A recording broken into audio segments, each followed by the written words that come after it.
Hello, welcome to my channel once again, Charlie. Today I have videos of diasporans and foreigners sharing their experience during the dirty December period. And some are complaining about certain things that they experienced in Ghana. And I want us to go into these videos, watch, come back and talk. I've made it safely to Liberia, so let's talk about how I got arrested during my all night of partying in Ghana for dirty December. When I'm gonna be around a lot of people, I like to take a piece of an edible. I'm one of those bad bitches with anxiety. So we went to Republic, my favorite bar. Start every night at Republic. We got there around midnight, we left around 2:45. We're on the way to Frontback. I love Frontback, so I see the police checkpoint, but I'm thinking, okay, in Liberia, there's a checkpoint, you pull up, the officers say, hey, happy holidays, where's my holiday? I give you money, we go. Ghana is a little bit more of a serious country. Police said, y'all are getting stopped for a random search and seizure. When I saw him pat down the guy in the driver's seat, I should have thought, okay, I'm next. But I thought, surely they're not gonna do all of that checking for a woman. He said, open your handbag. I realized I had the gummies, the pack of gummies in their original packaging in my purse, and I had a half of a blunt. He's like, what's this? I was like, it's a cigarette. He was like, what are these? Are these marijuana gummies? I was like, no, that's vitamin C. Short story time. So we just got stopped by the police, and literally my friend hugged the police guy. They were laughing like the way you could never do this in Austria. No, never. This is not possible. So I don't know, just love this encounter, had to share. Oh, perfect. Oh my God. Isn't it great? Yes. I know, it's my dream. I have goosebumps everywhere. Who could not love Ghana? Okay, so this is the first try of kose. Kose, let's see. What do you think? It's like a hush puppy in the States. Hush puppy in the States. Except hush puppies are a little bit sweeter. Like, I feel like it goes with something. But it's like a hot water cornbread. Oh, maybe this is why, because it goes with the cocoa. And what is the cocoa? What we have. Oh. The porridge. So it's like, this is like the dry. And then what do you do with that cocoa? You drink it, and then you have this. Oh. So, yeah, it's paired with it. Is it? Okay, I gotta taste that and see. Yeah, we gotta taste it. I it. can't imagine. Can you imagine eating hot water cornbread with cocoa? Never. What? Exactly. This reminds me of hot water cornbread. So I gotta taste the cocoa and see, because it just seems like a side. Like it would go with some greens. It would go with some turkey. Yeah, really nice. Yeah, like some greens, some turkey. It would go with your Thanksgiving meal, and then this would be some hot water cornbread on the side. Well, we'll be back to taste the cocoa and the kose together. Yes. Okay, guys, we're about to have her try cocoa. I just drank all mine. I was too hungry to wait, but okay. So now do what I taught you. Yeah. Shake it up. We gotta shake it. Okay. Now. The fact that she is calling this cocoa is really. But you have to hold it proper and bite it so it won't fall. Like big enough so you can drink it. No, not that's too small. But it tastes like those smoothie drinks that you can buy out of the store. well, she said it tastes like smoothies. I mean, that's the texture. But what I like about it, as my daughter was explaining, is that it's like all natural, has really nice, fresh ingredients in it. Because just like what were we eating, the little bread things? The kose. The kose, just like the kose, it's just a very mild flavor. Right. It actually gets more. I think this is a little watered down, but it's not bad. But I think the fact that it's good for you, I'm willing to drink it. And I mean, and it's a healthy breakfast treat. yeah. So you don't have to worry about calories. It's good if you're working out. So then you just drink that, you're full. Yeah. And then you just lose your weight. So, okay, what do you rate this out of 10? I would rate this one. I don't think it's fair for me to rate things right now. Not on your American scale. That's what I'm saying. Like, I need to taste some Ghanaian foods before I rate it. Because then I'm rating everything lower than what my taste buds are. So I need to taste more things. But I will say that I am very surprised at the mild flavors. Because I was just really expecting more like exotic, but this robust. Is breakfast. Yeah, and see, it's breakfast, so I don't have anything to compare it to. So I'm gonna rate it high, and we'll start from there. So I'm gonna rate it. I'm gonna say a 6 or 7. Okay, 6.5. 6.5. I'll say 6.5, and then we'll eat more things and we'll see how things go. Okay, guys, tell us what we should eat next and what she should try. We can't do street foods because we don't want her to get sick in this month. So I already had typhoid like 2 times in the last year and a half. So not going back with typhoid. Yeah, so let's find something. What should she try next that has a lot of flavor and is delicious? Yeah. Let us know. Bye. Afro Future tickets were 1,500 Ghana cedis. Afro Future tickets was 1,500 Ghana cedis. Why is a concert tickets someone's salary? Make it make sense. What is happening in this country? And don't tell me, oh, I'm not the target market. The average Ghanaian is not the target market. Why are you having a concert in this country when the people of this country are not your target market? You know what is going to happen? After DETTY December, the diasporans go back to their country, prices of things will go up. Because vendors, the government, and everybody else will think that, yeah, the citizens have money. See how much they spent in December alone. I genuinely don't get the whole pricing of concert tickets in dollars. Like, isn't the currency of this country in cities? Isn't the currency of this country cities? Why is everything priced in dollars and euros now? What is happening? Oh my God, guys, please. We are struggling. We're already struggling as it is. Don't let people start selling things in dollars. It's ridiculous. Ghana, if you want to preserve Dirty December as the center of attraction for West African entertainment, you'll need to watch the price gouging that happens around this time of year. I've observed that prices go up tremendously during December, notably accommodations and restaurants. Everything is almost double the price and sometimes triple, making it completely unaffordable for most Ghanaians and unaffordable to the diaspora coming to enjoy and boost the economy. Ghana has been popular for Dirty December for the past few years, but now almost everyone is realizing just how expensive it gets during December, from Airbnb and hotel cost to a simple meal at a restaurant. Everyone is trying to double and triple their money in a month's time span. Do you think the expansion of Dirty December in Nigeria and South Africa will help to bring prices down in Ghana during the holiday season? Leave your comments and thoughts below. So I'm in Accra, Ghana. I arrived a few days ago and I'm traveling with a group of South Africans. We are traveling with Afroculture Travel. It's not my first time in Ghana. I've been here a few times. I'm completely in love with this country, completely in love. For the longest time, this was my country to go to. You know, it was the country that I will do anything for. And then Malawi came and they were like, you like Ghana, don't you? So just come and see Malawi. And then I saw Malawi and I'm like, oh my goodness, I want to live here. So that I haven't stopped loving Ghana though. Before I could land in Ghana for the first time, I already knew I would fall in love with it because I was already in love with Michael Essien, with Steve Appiah. Oh my word. The list goes on. Kofi Annan. And of course, that list is only women. It's only men and there's no women in this list. Anyway, but the thing I want to talk about is American tourists in Ghana. It's been difficult. So if you know your history, you know that today there's a lot of Americans who are retracing their ancestors back to Africa. And, you know, maybe back then there was no Ghana. Maybe it was just in general West Africa. But then the government also of Ghana has opened doors to people to come home in essence, you know. And it's been going well. And I love that for them. I absolutely love that for them.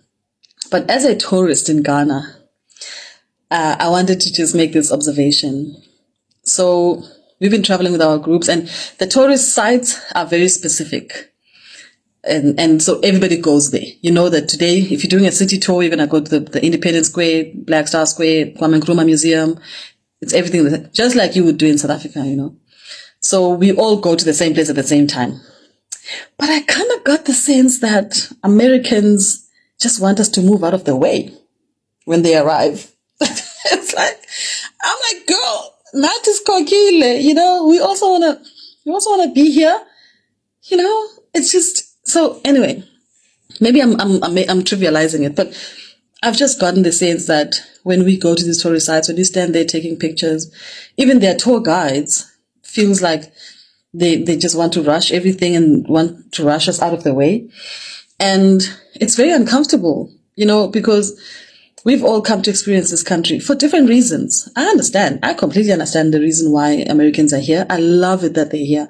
I'm so happy to see Americans reclaiming their identity by tracing their DNA back to Africa, and mostly in Ghana. Like I said, I love Ghana. And it's beautiful to see them. But it is tough also because they come in large groups, which is expected. They come in large groups and then they just kind of bulldoze everyone away. And it's only when you kind of check it, then you see that, oh, maybe then they can see. Like, for example, if I'm taking pictures of the people I'm traveling with, and then there's like already someone here, like on some hurry up, I usually just say, if you could just wait a moment, we'll all get our turn. Then maybe then they notice. Then they're like, oh no, you're good. But guys, it's not easy.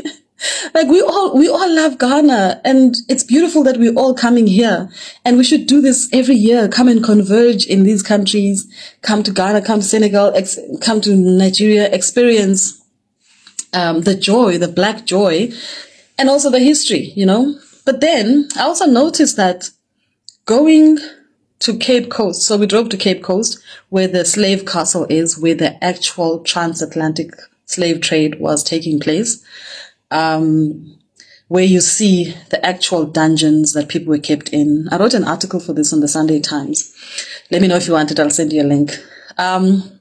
So when we get there, because that's now where the history is, I did find myself being very empathetic.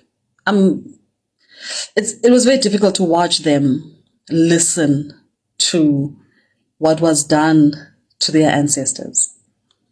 And, you know, it made me think that so much was lost. So much was lost.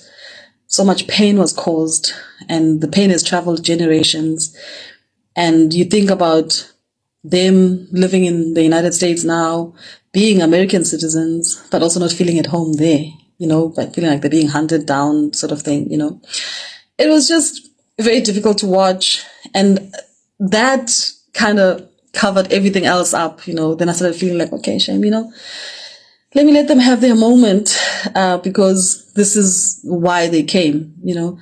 But I don't know, for whoever gets to see this, I just think when we go to tourist sites, let's wait for each other. You take your photo, you finish, I'll take my photo, I finish. Nobody has to push anyone. Nobody is better than another. As long as we're all here, we've all come for the same thing. And if anything, it would be great if we just got along. But I don't know if anyone else has noticed this. Anyone who's not American, because I see there's a lot of Nigerians. I came a lot of some Somali guys in Cape Coast, some Liberians. I spoke to a lot of people who are not American. Of course, the Americans are a bit removed, which is what I noticed. I don't know. Could just be me. I found them to stick into their group, not openly chatting to other people. There was one that I did ask if she could take a photo of me, and she was very kind. And that's why I never want to group everyone, because, you know, sometimes you find people who are not as kind, but sometimes you find people who are kind. And I did experience some kindness from them. But the only issue that I wanted to talk about is how difficult it is to be in these spaces with the tourists that I just spoke about, and how difficult it is when they want to rush you and they want you to get out of the way so that they can do the same thing that you want to do. I feel like we could do that a little bit better. I don't know. As someone who spends time in Ghana outside of DETTY December, I can't wait for everybody to leave. Get out. I want the city to go back to normal.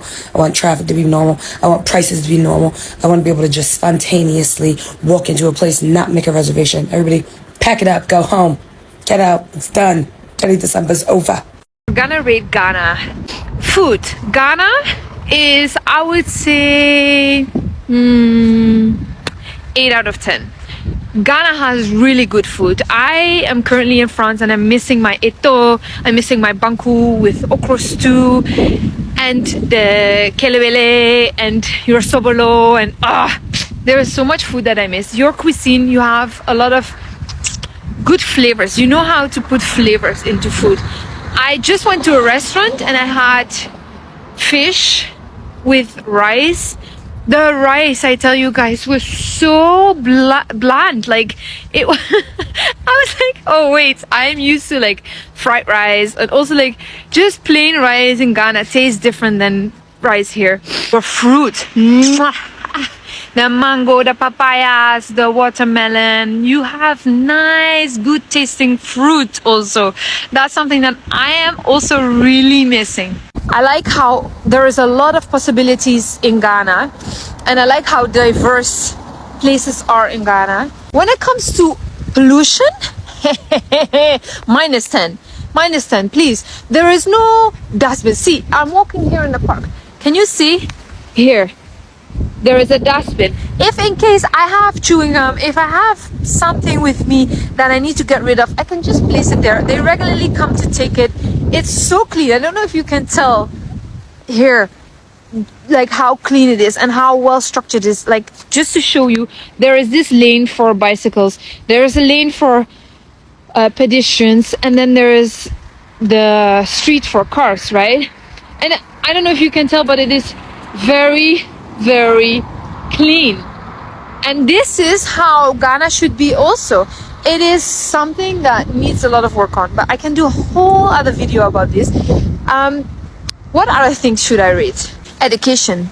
Education, I feel for me is a 4 out of 10 actually, because I see a lot of chew and pour mentality. I see that children are not really allowed to be children because they're not allowed to really play. What else can I say? I can say a lot about education also, but I know that there is good schools, but then the fees are very high as well. And I feel that there is too much focus on academics and not necessarily on a person as like the development of a child, a person in its whole, like the holistic view is something that I'm really missing. So education, maybe even a 3 out of 10. I'm sorry, I'm being very harsh with my points. Are there other things that you want me to rate? Please let me know. Much love from France, and then see you in the next video. Bye. Also, a trip to DETTY December is not doing all the touristy stuff that people say to do.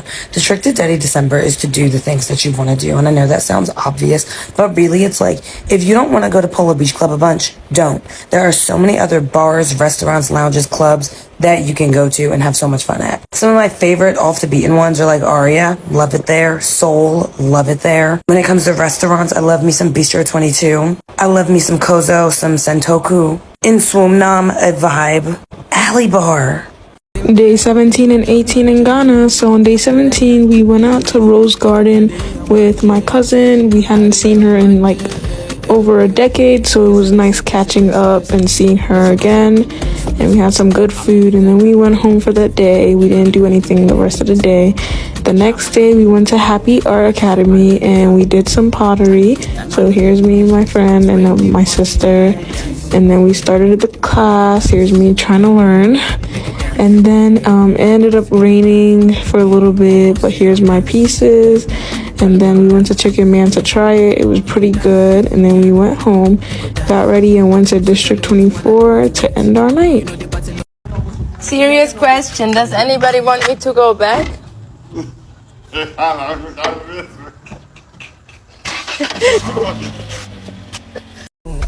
Look, if we come into Ghana together and you say you want to do enjoyment, this is what enjoyment looks like to me. Relaxing in the pool. This is what enjoyment looks like to me. Coconut in the beach. Enjoyment. A forehand massage. This is what I want to do. You want to come and say, let's go do enjoyment? Come sit down and let's read. You like enjoyment? Come and worship with me at church. This is my fun. This is my fun. I want to eat. I want to eat a lot. This is enjoyment for me in Ghana. Where I took, boo. Ghana day 2. I survived day 1 with very little sleep. I got up around 12 and I relocated myself to another location of the company I was staying with because in my eyes it was a little bit better located and easier. But yeah, both locations were so beautiful. Took a swim and tanned a little bit, and then I had to get to the saloon because of my hair and the leave out that is acting up. After that, I went to get some food and watch the fireworks, and then it was time to get ready. Yeah, my hair always takes the longest because I have to kind of get this leave out in control. First place we went to was Twist. It was a vibe. It's very nice. I enjoyed myself there. It was a great mix of music. And after Twist, we went to Polo Beach, which is crazy because this was like 8 a.m. and people were still stepping into party. God, it's like unreal. Since it was already morning, we decided to get breakfast. And the breakfast kind of like gave me energy again. So we ended up going to Tema, which is like a city outside of Accra, and they have this beautiful beach there. Like it was so peaceful over here. But yeah, after this I really had to get back because I was so tired. So I think I got back around 12 a.m. and just passed out. Like all of a sudden I'm worried about my change. Every time I send somebody, I'm asking, hey, Ghana is sweet, yeah, hey, Sika. Who be the holidays we now see can start to say short here. Now when you're young, but to win now someone with you. Ghana, me love Ghana. So tranquil.